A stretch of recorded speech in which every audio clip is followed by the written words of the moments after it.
Do you want more success, more growth, more results? Then it's time for the Boundless Success Accelerator from the Modern Observer Group. This isn't your average coaching program. It's where top performers come to dominate. Weekly group sessions, on-demand coaching, a community that's got your back, and a power-packed library of tools to supercharge your business and career. No more excuses, no more waiting. Get in, level up, and start building the life you've been dreaming about. Visit us at modernobserver.com/boundlesssuccess to join today. Let's get you to the next level. We're here because the news is being distorted. We're here because people are being inundated with misinformation on social media. We're here because people are being judged guilty until proven innocent. We are fighting back with facts. This is not a safe zone, so buckle up, Buttercup. This is the raw, naked truth.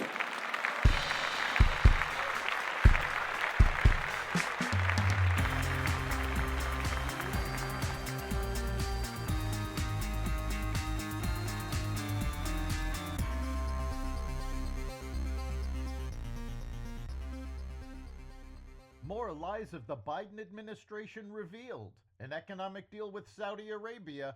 Inflation slows to its lowest point in 4 years, and more. Welcome to the Raw Naked Truth. I'm your host, Eric Lopkin, and here's the news you need to know. President Donald Trump on Tuesday signed a strategic economic partnership alongside Saudi Arabia's Crown Prince Mohammed bin Salman. The partnership included a series of deals on energy, defense, mining, and space-based agreements that amount to $600 billion and could help create up to 2 million U.S. jobs, according to President Trump. Roughly a dozen memorandums of understanding and letters of intent were agreed to under the new partnership. Several of the agreements tracked with previously stated ambitions by both Washington and Riyadh, particularly when it comes to defensive deals. While the details of the agreements remain unclear, there were deals included that had not been previously flagged ahead of the president's visit to the Middle East, like the cooperation agreement between Saudi Arabia and the Smithsonian Institute National Museum of Asian Arts, as well as an agreement established with the Smithsonian Institute National Zoo and Conservation Biology. Revenue from tariffs hit a record high of more than $16 billion in April, helping to reduce the pace of the U.S. budget deficit accumulation, according to the Treasury Department announcement on Monday. Customs duties totaled $16.3 billion last month, nearly double the $8.2 billion brought in for March, as President Donald Trump's sweeping protective tariffs took effect. Trump slapped at least 10% on imports from certain countries and ramped up a trade war with China by hitting the communist nation with as much as 145% tariffs on goods. Year-to-date revenue from October 2024 through April 2025 hit $59.2 billion and is up significantly from the $44.1 billion collected over the same period in fiscal year 2024. President Trump announced Tuesday he was rolling back sanctions on Syria at the urging of allies in the Middle East in an effort to boost the new government in Damascus. I will be ordering the cessation of sanctions against Syria in order to give them a chance at greatness, Trump said in remarks in Riyadh, Saudi Arabia, prompting a standing ovation from a sea of Saudi officials in the room. Trump said Saudi Crown Prince Mohammed bin Salman and Turkish President Erdogan had encouraged him to remove the sanctions which had been imposed against the former Bashar Assad regime amid a brutal civil war. The Assad government was driven out of office by Syrian rebels late last year. The Biden administration lied to America about its economic conditions. The administration claimed to have added almost 400,000 jobs from July through September of last year, but new data released this week suggests none of those jobs ever existed, and the country actually lost 1,000 jobs during that period.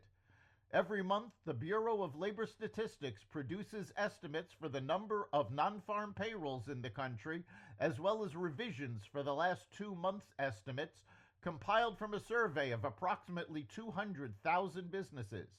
But the BLS also publishes much more comprehensive quarterly data called Business Employment Dynamics that come from a census of over 12 million businesses.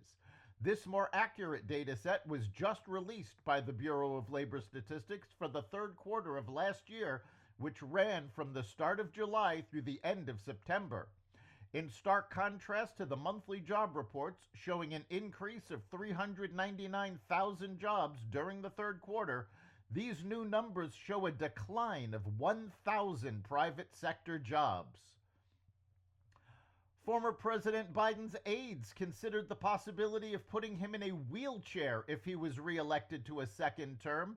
An unreleased book authored by CNN Jake Tapper and Axios' Alex Thompson reveals. Biden's physical deterioration, most apparent in his halting walk, had become so severe that there were internal discussions about putting the president in a wheelchair, but they couldn't do so until after the election, the authors wrote.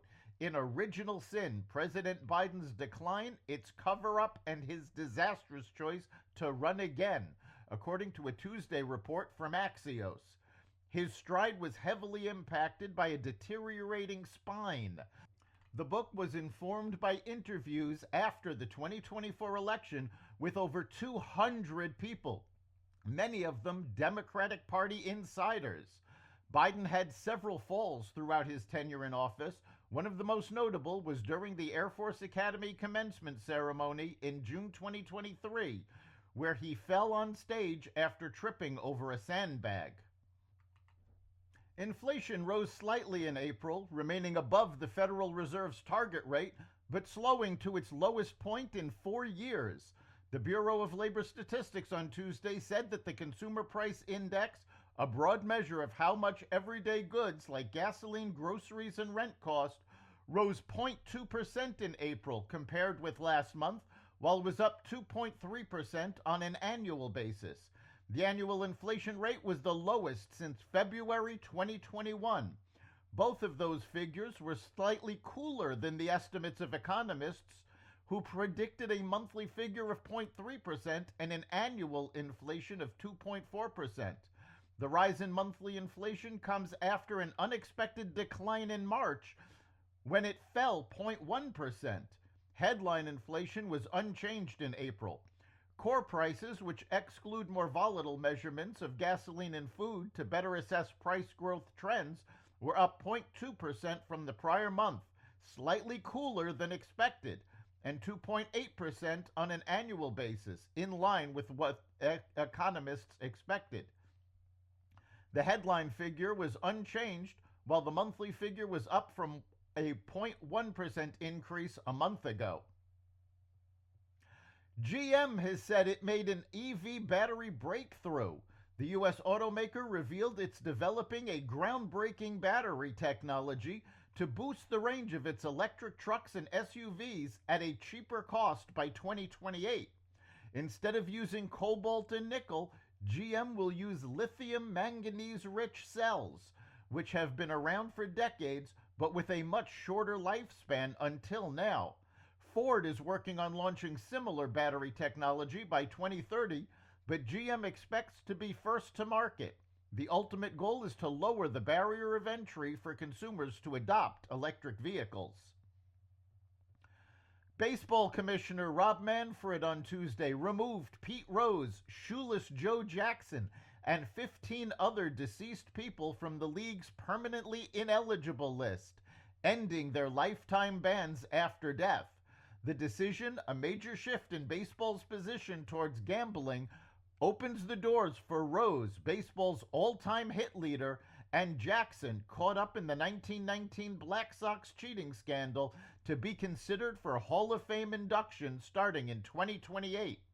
Rose was banned in 1989 for betting on baseball while managing the Cincinnati Reds, and Jackson, a popular Chicago White Sox star, was banned in 1921.